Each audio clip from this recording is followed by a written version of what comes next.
Getting killed by enemies you never saw? In COD Mobile, visibility is everything. I used to get destroyed by campers until I discovered these game-changing visibility settings. Now, I'm spotting enemies way before they see me, and you can too. Today, I'm going to share these settings with you so you can brighten up those shadows, make the game more vibrant, and gain a competitive edge. To adjust these settings, go to your Audio and Graphics tab, then scroll down until you find VR Mode Graphic Style and tap on Customize Color. This will take you to the VR training ground where you can fine-tune your color settings. Tap on Advanced on the right-hand control panel. Don't worry, I know all these settings can look confusing, but I'll walk you through it. First, let's brighten up the shadows. By default, the shadow color is set to cyan. We'll keep it that way, but we're going to adjust the other values. The biggest change we'll make is to the brightness. I cranked it all the way up from 42 to 100. This alone makes those dark areas much brighter, giving you a major visibility boost. Next, we'll adjust the hue, shifting it from 66 to 90. This removes that yellowish-green tint from the shadows, making them more neutral. We'll also bump up the saturation from 49 to 65, making the shadow color a bit more intense. And finally, we'll lower the tint from 13 to 5. Increasing the tint actually darkens the shadows, which we don't want. Now, let's move on to the midtones. We'll boost the brightness from 50 to 80, making the midtones brighter for overall visibility. We'll also increase the saturation from 50 to 65, adding more vibrancy. A slight shift in hue from 0 to 10 adds a touch of warmth. We'll keep the tint at 1 to avoid an overly reddish look. Finally, for the highlights, we'll leave the hue and tint mostly untouched to keep things looking natural. However, we will decrease the saturation down to 30 to avoid blown out highlights and keep the brightness at 50. Once you're done adjusting the settings, make sure you turn on Synchronize Custom Setting to MP, so your preferences carry over to multiplayer matches. After a lot of testing, I found these settings drastically improve visibility compared to the defaults. The adjustments to shadows and midtones make a huge difference.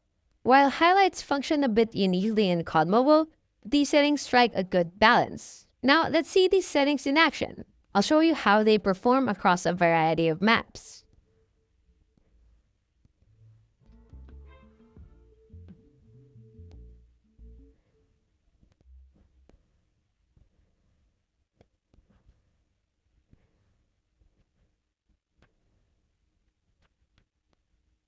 Go ahead and try these settings out for yourself. I think you'll be surprised by how much easier it is to spot enemies. Now that we've optimized our core graphics, let's fine-tune your teammate HUD. These settings are crucial for maximizing your in-game awareness. First, health bar mode. Turning this off completely can offer you the cleanest visuals. But if you want to keep tabs on your teammate's status without constant clutter, residual on is the way to go. As a helpful viewer rightly pointed out, residual on only displays a teammate's health bar after they've taken damage, keeping your screen clear until you need that info. Next, ID display mode. This controls how your teammates' names are displayed. If you're just playing ranked matches, mark might be sufficient. It simply puts a marker above your teammates. However, if you're playing competitively and need to know exactly who and where your teammates are, set it to ID. This will display their full usernames. And finally, perspective teammate. This setting is a bit of a double-edged sword. It lets you see a blue silhouette of your teammates even through walls. This can be helpful in some situations, giving you a general idea of their location. But it can also be distracting, adding more visual clutter to your screen. Personally, I turned this off, but you might want to experiment with it and see if it works for you. By tweaking these settings, you'll minimize distractions and keep your focus where it belongs, on the enemy. Building on the optimized graphics settings from earlier, let's dive into some advanced options. These tweaks will significantly sharpen your ability to spot and track enemies. First up, make sure you have Enemy Tactical Scope Flash turned on. This setting is crucial, especially when dealing with snipers. When an enemy aims at you with a sniper rifle and this setting is on, you'll see a flash of light from their scope. This gives you a crucial heads up that you're being targeted, even if you hadn't spotted the sniper yet. It allows you to react quicker and avoid getting taken out by a hidden enemy. Next, let's talk about Dynamically Hide Crosshair. This setting automatically hides your crosshair when you're sprinting and climbing. Though seemingly minor, this provides a clear view of your surroundings while on the move. This can help you spot enemies more easily, especially when quickly traversing the map. Lastly, let's talk about hitting optimization. You might think this setting improves visibility, but it actually does the opposite. It adds extra visual effects to your crosshair when you land a hit. While it might look cool, these effects can be distracting, especially at long range. I recommend turning this setting off. Clean static crosshair helps you maintain focus and pinpoint accuracy, making it easier to track your targets. Let's move on to anti-aliasing. You can find this in the graphic settings.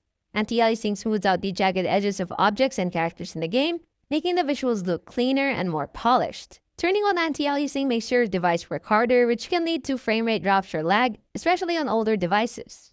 I keep anti-aliasing up for consistently smooth gameplay. However, those with powerful devices might want to experiment by turning it on. See if you notice a difference. Now let's dive into some settings that might not seem directly related to visibility, but trust me, they have a major impact on your ability to track and eliminate targets. We're talking about weapon performance. These settings, found under the Basic tab in Weapon Performance while ADSing, control how much your gun and view shake when you shoot and even add a blur effect. This section specifically controls how your weapon behaves when you're aiming down sights. Here's a breakdown of what each setting does, as well as their hipfire counterparts. Gun kick and view kick scale, that these control how much your gun or view shakes when firing. Recoil rotate scale, this setting dictates how much your weapon visually rotates during recoil. First-person depth of field, this adds a blur effect to your view when shooting. For rock-solid aim, we want to eliminate as much shake and blur as possible. Here's how. Set gun kick scale, view kick scale, and recoil rotate scale all to 0.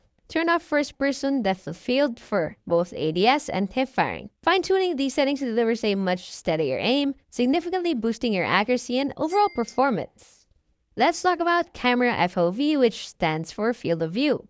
FOV determines how much of the game world you can see on your screen at any given time. A higher FOV expands your peripheral vision, helping you spot enemies that might otherwise be outside your view. If you're on phone, I recommend setting your FOV between 65 and 75. However, be careful to not set it too high, as this can result in a fisheye effect, which might make it harder to see enemies in the distance. Experiment with different FOV settings to find what feels most comfortable and gives you the best awareness on the battlefield.